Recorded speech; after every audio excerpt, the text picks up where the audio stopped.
Human girl saves frozen dragon in river. You won't believe what happens next. The river was half frozen, swollen with meltwater from the mountains. Jagged sheets of ice drifted past in silence, reflecting the pale winter sun. I trudged along its banks, boots crunching in the snow, searching for firewood. That's when I saw it. Something massive, half submerged near the bend. At first, I thought it was a fallen tree.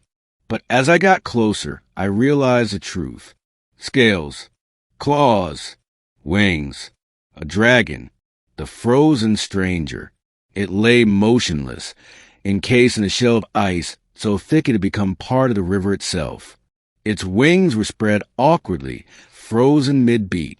Frost clung to its horns and muzzle, and its eyes, strangely luminous even beneath the ice, were closed as if asleep. Every story I'd ever heard said dragons were monsters, murderers. But this one looked dying. I hesitated only a moment before breaking the ice with a rock. The shards cut my hands, the freezing water soaking through my sleeves. But I kept working, slowly, painfully. I freed its head, then its wings, until the current began carrying the weakened creature toward shore. Come on, I muttered, dragging with all my strength. Don't you dare die on me now. The awakening. Hours passed before the dragon stirred. I'd built a fire, covered it with blankets. Pathetic human warmth for a creature so vast. Then, suddenly its eyes opened, brilliant gold, slid like a cat's and full of something I couldn't name. The voice echoed not in the air but in my head, deep and resonant. You freed me. I stumbled back. Why, you can talk. Not as you do, it rumbled. But you hear me. I swallowed hard. Are you going to eat me? A pause. Then, to my astonishment, the dragon laughed, a low, rumbling sound like distant thunder. No, I owe you my life. The bond.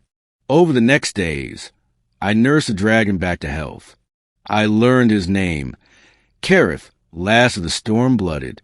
His wings had been torn by hunters, his body encased in ice to imprison him. He should have died there, forgotten by time. Why do they hunt you? I asked one night as he curled near the fire, his massive body shielding me from the wind. Because they fear what they do not understand, he answered. Your kind always has. I looked away, ashamed. I'm not like them. I know, Kara said simply. You freed me when you could have fled. The change. The more time we spent together, the more I noticed strange things. My dreams were filled with storm clouds and fire. My body felt stronger, as if Kareth's presence awakened something dormant inside me. You've been touched by my magic, Kareth explained. Saving me bound us. Your heart beats in rhythm with mine now. What does that mean? It means, he said, eyes glinting, our fates are no longer separate. The threat, word spread fast. Villagers saw me with Kareth, whispered of curses and abominations. Hunters returned, not for him, but for me. They'll kill you, Kareth warned. They think I bewitched you. Maybe you have, I said with a faint smile, but I don't care. When the hunters came, armed with spears and fire, I stood beside Kareth. Fear burned in my veins, but so did something else. Power. The battle. The first spear never reached him. Lightning erupted from my hands, searing the air, striking the ground between us and our attackers. Gasps echoed through the trees. She's one of them, someone shouted. I didn't deny it. I couldn't. Kareth roared, spreading his wings, and the storm answered his call. Wind and fire and thunder tore through the clearing, scattering the hunters like leaves. When silence fell again, none dared return.